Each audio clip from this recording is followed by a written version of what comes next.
전도서 8장 14절 한 목소리로 함께 봉독합니다. 시작. 세상에서 행해지는 헛된 일이 있나니 곧 악인들의 행위에 따라 벌을 받는 의인들도 있고 의인들의 행위에 따라 상을 받는 악인들도 있다는 것이라. 내가 이르노니 이것도 헛되도다. 아멘. 세상에 행해지는 것이 우리의 이성적으로 이해되지 않는 것들이 참 많이 있다는 거죠. 상식적이지 않은 것도 있고, 상식이라는 것이 결국은 사람들이 살아오면서 이런 것이야 라고 어떤 기준들을 세우는 것이 상식이잖아요. 그 정도는 돼야 서로가 불편하지 않고 그래도 갈등이 일어나지 않고 살아가는 상식이라는 게 있는데, 그 상식을 벗어나는 일들이 이 세상에 너무나 많이 있다. 의인이 의인의 상을 받아야 되는데 의인이 죄인이 되기도 하고, 또 의인들이 잘못 판단해서 악인에게 상을 주기도 하고, 우리의 지금 살아가는 이 세상의 법을 보면 글쎄요, 저는 이런 생각을 해요. 지금 공부를 잘하면 판사가 되잖아? 그지? 사법고시, 지금도 사법고시가 있나요? 로스쿨로 그냥 끝내나요? 어쨌든 성적이 뛰어난 사람의 이 서열 중에서 맨 하이 클래스가 판사가 되잖아요. 판단을 잘해야 되니까. 근데 생각을 해봐요. 물론 공부를 잘해야 되는 것도 판사의 조건일 수도 있겠지만 찾아볼 수가 없으니까, 눈으로 나타나는 게 없으니까 과연 올바른 판단을 할 수 있을까? 절대적으로 지혜가 필요한 건데, 자리인데. 이 세상에서 상식 수준에서는 공부를 잘하면 판단은 잘할 것이다, 이렇게 이제. 학업 습득력이 뛰어나면 물론 그 도움이 되겠죠. 막 자료도 찾아보고 막 해야 되니까. 하면 판단을 잘하겠지. 그래서 또 불완전하다고. 오늘 그 얘기를 하는 거예요. 그래서 이런 생각을 해봐요. 판사가 하나님 앞에 서면 어떻게 될까?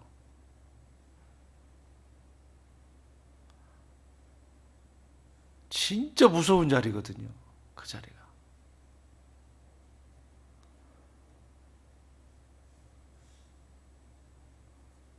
판단을 잘못함으로 한 사람의 인생이 완전히 망가지게 되기도 한다. 그랬잖아요. 뭐예요? 여기 살인사건이 일어났었잖아요. 옛날에 화성에 그 살인사건. 가짜가 잡혔잖아요. 가짜가. 거의 평생 감옥에서 있다가 나오지 않았어요?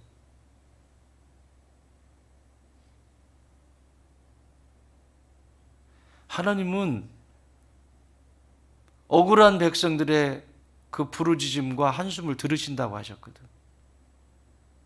사실은 참 무서운 자리예요. 그런데 그게 권력이라고 막 칼을 휘두르고 죄 없는 사람을 죄 있게 만들고, 참 없는 죄도 털어서 만드는잖아요. 검사들이나 이런 사람. 또 위에서는 그렇게 압력을 놓고, 털어서 먼지 안 나는 사람이 어디 있어요? 없는 것도 죄가 없는데 만들어내는 것이라니까. 죄를 없애주는 것이 아니라 죄를 만들어내는 것이 되어버려요. 이게 하나님 앞에 서면 어떨까? 이런 생각을 해봐요. 참 지혜가 필요한 자리. 교회도 마찬가지입니다. 교회 속에서 문제가 생기고 어려움이 생기면 재판을 하죠. 교회 재판. 교회에 무리를 일으키고 교회에 덕이 되지 않고 예수님의 몸이 교회가 상처를 입게 되고, 그러면 보호해야 되니까 재판을 해야 되는 거예요.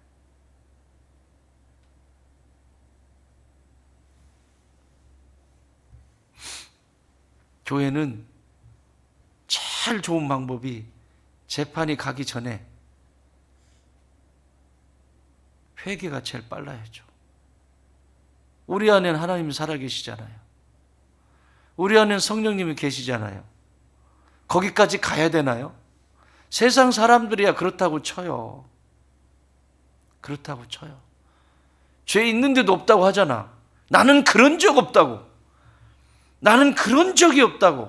나는 그 사람 만나본 적도 없다고. 나는 그런 적이 없다고. 지금도 계속 그거 하잖아요. 근데 이걸 교회 속에서도 한다니까? 교회 속에서도. 그러니까 세상 법정에 가는 거예요.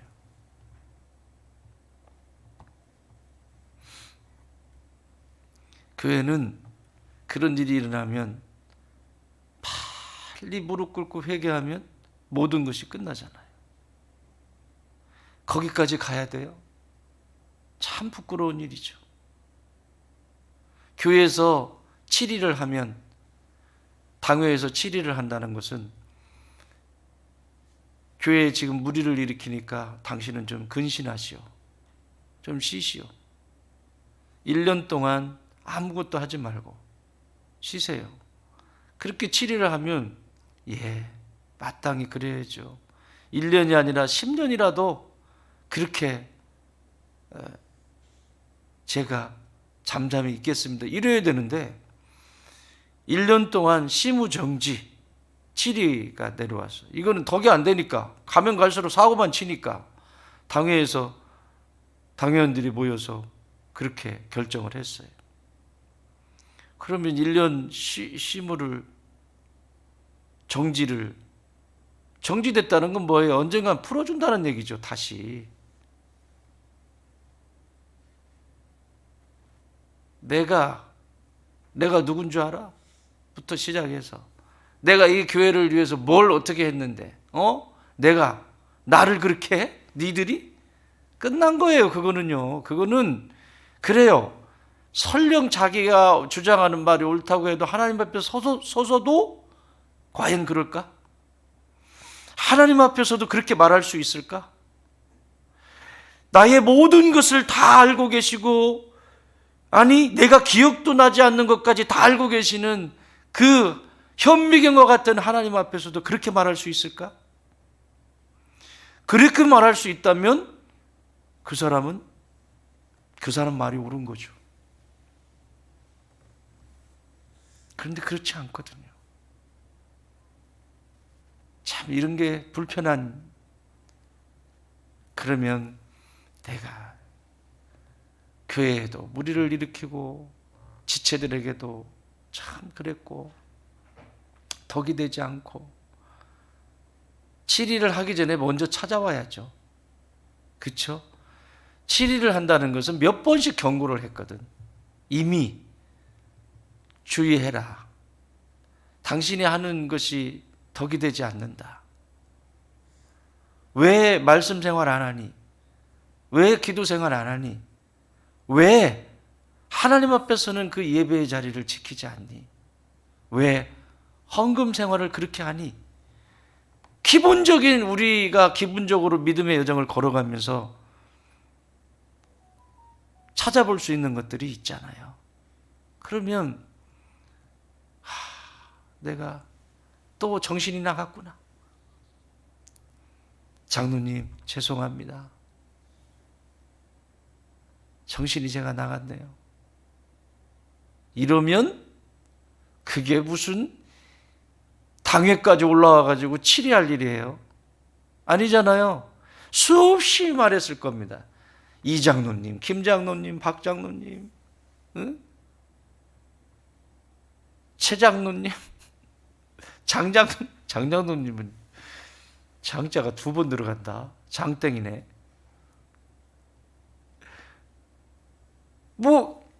수없이 장로님들이 다 얘기를 했다고요.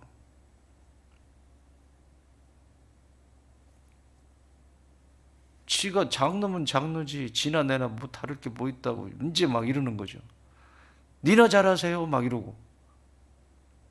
장로를 세운다고 하는 것은 평신도를 대표하는 것이고, 내가 저분이 저렇게 세운다는 것은 존경한다라고 하는 뜻이거든요. 그래서 그분이 말할 때 귀담아 들을 줄 알고, 자기들이 뽑아놓고도 자기들이 말을 안 들으면 교회가 쑥대밭이 되는 거죠. 그렇지 않아요? 목사가 해야 할 말이 있고 장로님들이 해야 될 말이 있다고요. 신앙적인 기본기는 다 장로님들이 가르치거든. 그런데 말을 안 들어. 그러면 당회가 열리는 거예요. 치리회가 열리는 거예요. 이건 갈 때까지 간 거거든. 당회가 치리를 한다고 하는 것은 갈 때까지 간 거예요. 수도 없이 권면하고 수도 없이 말하고 수도 없이 이야기를 했는데 들었다 안 들었다? 안 들었다. 치리를 열었어요. 그래서 어떻게 하면 좋겠냐. 그래서 이제 당회 목사님 중심으로 해서 장로님들 같이 회의를 하죠. 어떻게 해야 이분이 깨달을 수 있을까? 어떻게 해야 다시 돌아와서 믿음의 여정을 다시 걸어갈 수 있을까? 기도하고 치리를 하는데 그 치리 결과가 1년 정도는 근신을 해야 될 것 같습니다. 어떻게 생각합니까? 1년 가지고 되겠습니까? 이 정도인데 한 3년은 해야 될 것 같습니다. 3년은 너무 길지 않습니까? 그러면 투표합시다. 1년, 3년. 그래서 투표해서 거수로 하든지 해서 1년이든 3년이든 결정이 되죠. 그 당회록의 기록이 되는 거예요. 안무개를 이렇게 치리하다. 그러면 그 결과를 얘기를 해줘요. 그러면 여러분, 여기까지 갔으면 마땅히 이렇게 돼야 되는데, 당신들은 뭘 잘하는데? 물론 연약하죠, 다. 연약하죠. 맞아요. 네가 한 말이 맞아요. 연약하죠. 그렇지만 하나님이 교회를 보호하기 위해서 하나님께서 세우신 하나님의 사람들이라고. 그럼 지는 누구 말을 들을 건데요? 누구 말을 들을 건데? 직통 계시 받는다고?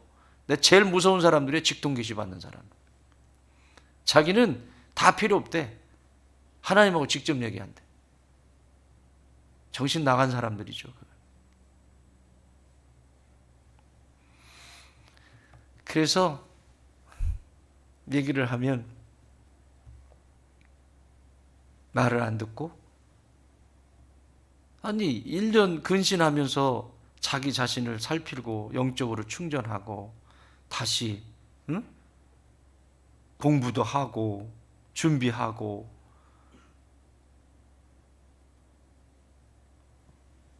그러고 또 사역에 임하면 되잖아요. 뛰쳐나가 버려요. 뛰쳐나가 버려요. 교회가 여기밖에 없냐? 그렇지.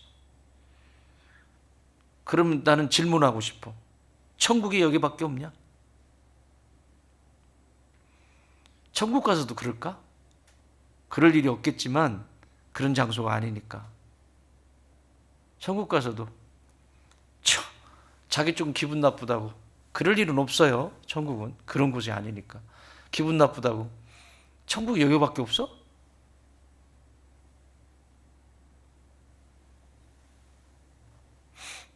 참 미련한 삶을 사는 것입니다. 진짜 미련한 삶을 사는 거예요. 이건 진짜 하나님이 선택하신 사람이라면, 진짜 하나님이 이 영혼을 선택한 하나님의 백성이라면 반드시 죽을 때까지 이 문제는 해결합니다.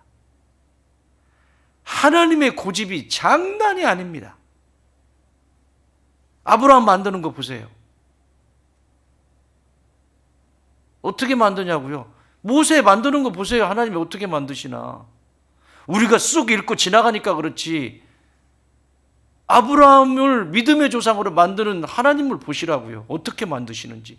장난 아닙니다. 그 고집과 그 인내와 그 끈기 장난 아닙니다. 장난 아닙니다.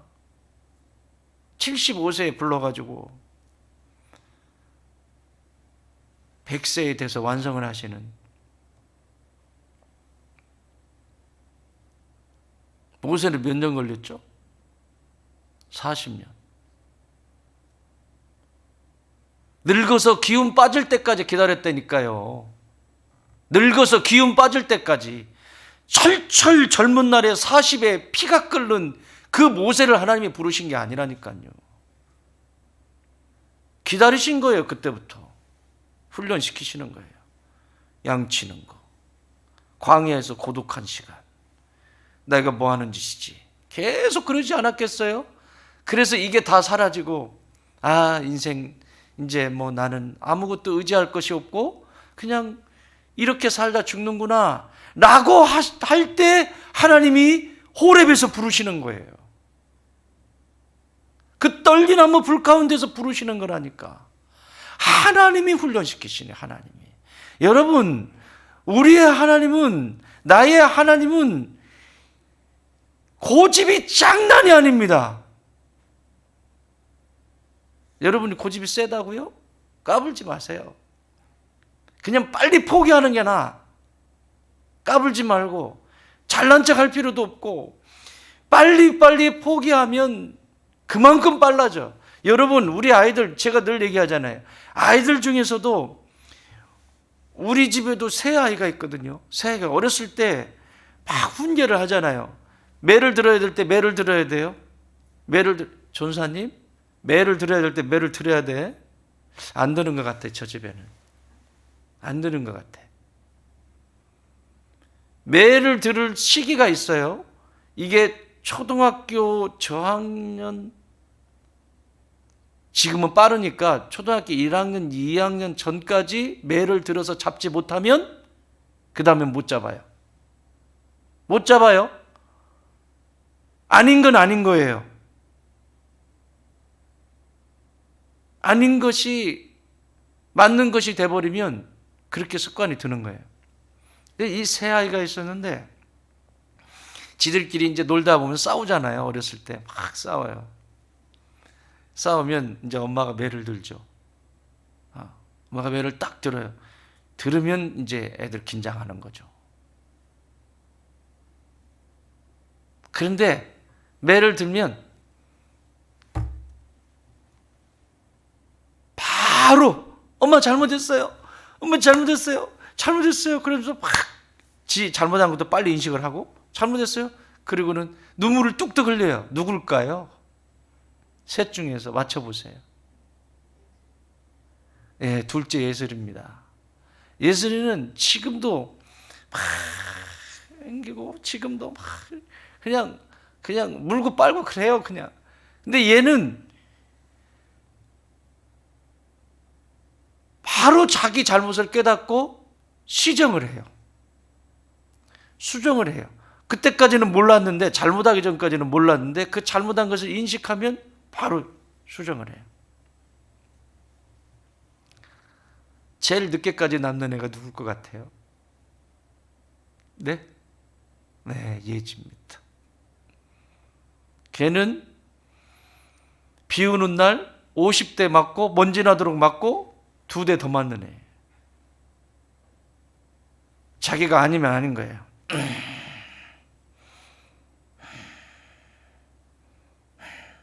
이것이 잘못했다고 하지? 왜 잘못했다고 하지?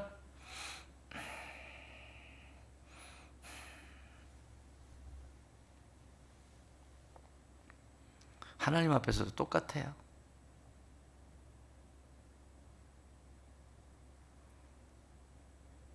내가 무엇을 그렇게 수없이 말씀하실 때 귀담아 들었으면 빨리.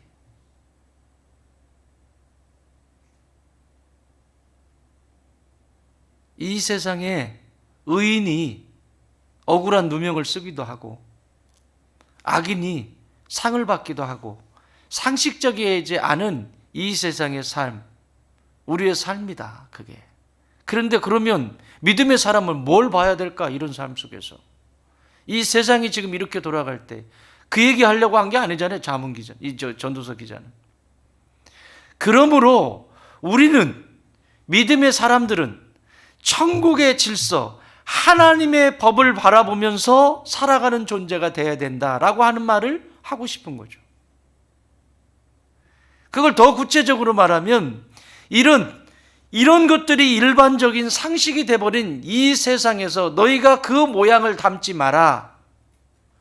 그 모양을 담지 말고 하늘의 모양을 닮아가는 존재가 되라. 요 얘기를 하고 싶은 거죠.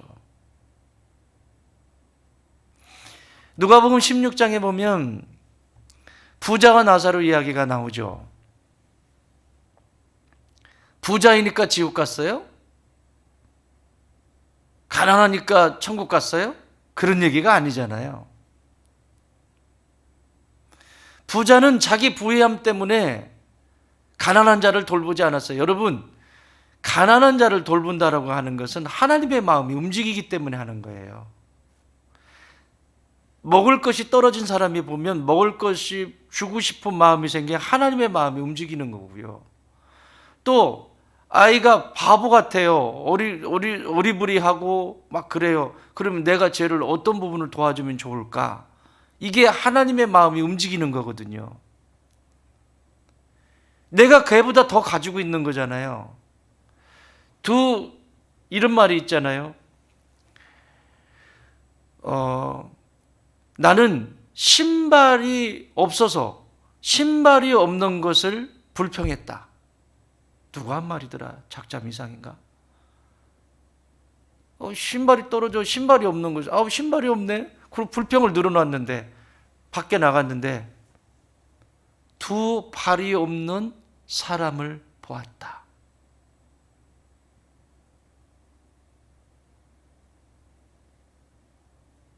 누가 한 말이에요? 혹시 알아요? 작자 이상인 것 같아. 누군가가 내가 들어서 그래요. 옛날에 이렇게 지나가면서 나는 신발 없는 것 때문에 불평을 늘어놓고 그랬는데 길거리에 나갔는데 두 발이 없어서 목발을 의지해서 걸어가는 그 사람을 보고 상대적인 거라니까. 우린 다 부자예요. 따라합시다. 나는 부자다. 거지근성 갖지 마세요. 가난하다. 계속 가난해져요. 부자들이에요. 부자들. 두 팔이 있는 게 부자잖아요. 한 팔밖에 없는 사람 앞에 서면 나는 부자인 거고, 두 팔이 없는 사람은 더 부자인 거고. 그러면 그 한 팔이 없는 사람의 두 팔이 없는 사람의 한 팔이 되어주면 내 한 팔이면 그게 나누는 거 아니겠어요? 왜 이 세상에 지금 이 가정들이 왜 이렇게 깨지고 부서지고 무너지고 다 이렇게 처참하게 될까요? 그 연약한 게 있는데 연약한 걸 도우려고 하지 않아요. 자기는 부자인데 적어도 내가 그건 부자잖아. 부자. 그 부분에 있어서는 부자라고. 그러면 나누는 거죠. 그래서 하나님의 질서인 천국이 이루어지게 돼 있는 거거든요. 그런데 가난한 사람들의 특징은 수없이 많은 것을 하나님이 주셨음에도 불구하고 자기는 늘 가난하다. 지식을 주셨고 또 건강을 주셨고 생각할 수 있는 지혜를 주셨고 물질을 주셨고 모든 것을 주셨는데 늘 나는 없다라고 말하거든요. 이 사람은 하나님이 자기가 원하는 것을 주셔도 그 사람은 가난합니다. 왜? 이런 삶을 사니까 세상에 이 14절의 이 모습처럼 움직여가니까. 그런데요, 내가 초가집을 살아도 초가 상간 아주 오두막집에서 살아도 풍요로운 사람이 있죠. 그렇죠? 주신 게 너무 많아.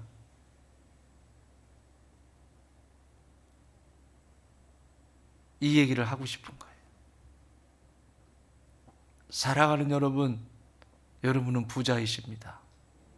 뭐가 부자인 줄 아세요? 만유의 주제이신 그 하나님이 내 안에 계시다고. 이거보다 더 큰 부자가 어디 있어요? 그런데 이 믿음의 여정을 걸어가는 사람들이 왜 가난한 이 애굽의 근성을 가지고 사냐고. 없을 수 있지요. 없으면 그것이 꼭 필요하면 하나님 앞에 구하라고. 근데 필요하지도 않은데 지만을 위해서 쓸 거고 지만을 자랑하려고 하는 건데 하나님이 주시겠어요? 안 주시지? 우리만큼 풍요로운 사람이 어디 있어요? 우리만큼 부유한 자가 어디 있어요? 내 안에 하나님이 계시는데. 할렐루야. 그래서 이 세상은 비상식적인 이 구조 속에서 움직여간다 할지라도 하늘의 사람들은 하늘의 소망을 보면서 그 부자로 살아가면서 가난한 자를 돌보지 않은 이 상태가 이미 지옥을 살고 있는 것이고, 나사로는 그 속에서 날마다 하나님 앞에 신원하는, 하나님께 눈이 가 있는 그 끼니 한 끼를 해결할 때마다 하나님께 감사의 기도를 하면서 채워가지 않아요? 결국은 하나님 나라에 가게 됩니다. 이때 이 상황을 누가복음 16장 25절에서 이렇게 기록하고 있어요. 아브라함이 이르되 예, 너는 살았을 때에 좋은 것을 받았고 나사로는 고난을 받았으니 이것을 기억하라. 이제 그는 여기서 위로를 받고 너는 괴로움을 받느니라. 사랑하는 여러분, 이 세상에서 영광을 받으려고 하지 마세요. 이 세상에서 하나님이 받으셔야 될 영광을 내가 취하지 마세요. 그건 지옥 백성들이 하는 모습입니다. 천국의 백성은 모든 영광을 하나님 앞에 올려드려요. 내가 하는 모든 것들이 하나님의 기쁨을 위하여. 자, 오늘 이 하루 여러분 안에 그 부유함으로 부자인 여러분들이 세상 속에서 넉넉히 나눠주고도 남음이 있는 축복의 여정이 되기를 바랍니다. 그리스도 안에 있는 그 풍요로움이 세상 모든 사람들이 알도록 성령께서 여러분의 삶을 윤택하게 인도하여 주실 것입니다.